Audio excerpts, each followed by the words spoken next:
Perkenalkan, nama lengkap saya Hilda Aprila Serenage dengan NIM 5122007. Di sini saya akan menjelaskan teori kepribadian 2 dengan menggunakan pendekatan bioheuristik, humanistik, dan psikoanalisis. Yang pertama, Skinner. Skinner menggunakan pendekatan bioheuristik, yaitu conditioning. Alasannya karena Skinner lebih berfokus pada observasi nyata dan tampak. Skinner menolak adanya free will dan mengatakan manusia bukan berdasarkan will, tetapi lebih ke adanya suatu hukum yang bisa dipelajari secara terukur. Perilaku itu terjadi karena stimulasi-stimulasi atau adanya rangsangan dari luar antara organisme atau individu dengan stimulus yang ada di sekitarnya. Yang kedua, Bandura. Bandura menggunakan pendekatan bioheuristik, yaitu observational learning. Alasannya karena perilaku manusia terbentuk dari sebuah proses peniruan yang disebut dengan teknik modeling dari lingkungan sekitarnya.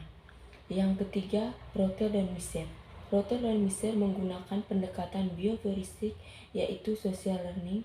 Alasannya karena manusia berinteraksi dengan lingkungannya yang bermakna individu, reaksi terhadap stimulus, dan bergantung pada pemaknaan atau kelekatan terhadap peristiwa tersebut.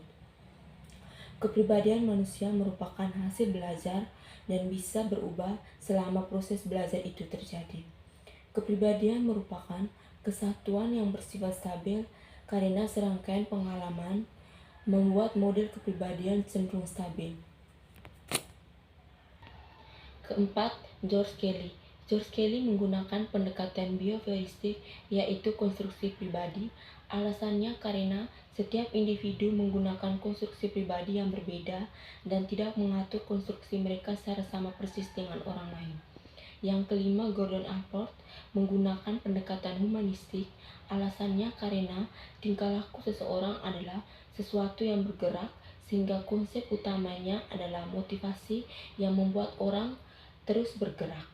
Struktur kepribadian dalam sifat, yaitu trait, dan dinamika kepribadian didorong juga oleh sifat, yaitu trait, sehingga teorinya ini disebut sebagai trait psikologi.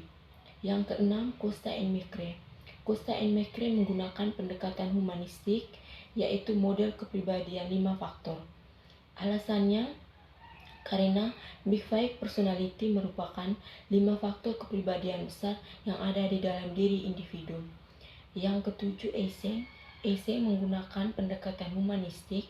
Alasannya karena sifat kepribadian manusia berasal dari keturunan dalam bentuk tipe dan trait atau sifat.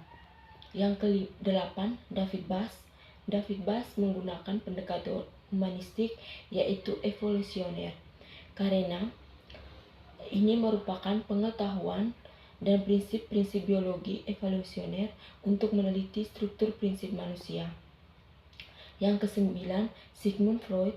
Sigmund Freud menggunakan pendekatan psikoanalisis karena psikoanalisis adalah metode penggalian pengalaman emosional yang menjadi sumber atau sebab kegangguan kejiwaan dan representatifnya. Yang ke-10, Abraham Maslow. Abraham Maslow menggunakan pendekatan humanistik, yaitu hierarki kebutuhan. Alasannya karena setiap manusia memiliki kebutuhan yang sama.